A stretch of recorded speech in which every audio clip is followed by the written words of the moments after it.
தினம் ஒரு தியானம். இதோ நான் புதிய காரியத்தை செய்கிறேன்.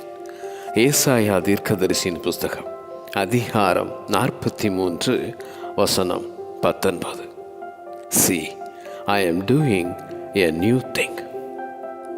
முந்தினவைகளை நினைக்க வேண்டாம், பூர்வமானவைகளை சிந்திக்க வேண்டாம். வனாந்திரத்திலே வழியையும் அவாந்தர வழியிலே ஆறுகளையும் உண்டாக்கும் ஆண்டவர். உள்ளத்தில் புதிய ஆவியை கொடுத்து கல்லான இருதயத்தை மாற்றி சதையான இருதயத்தை அருளும் ஆண்டவர். அவருக்கு காத்திருக்கிறவர்களுக்கு புது பலனை பொழியும் அந்த பரம தேவன். ஆண்டவர் உனக்காக திறக்கும் புதிய பாதைகள், புதிய வாசல்கள்.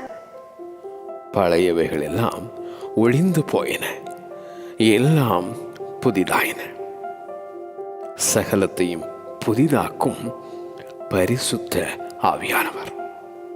இதோ நான் புதிய காரியத்தை உன் வாழ்வில் செய்கிறேன். இதோ நான் புதிய காரியத்தை உனக்காக செய்கிறேன். ஆமென்.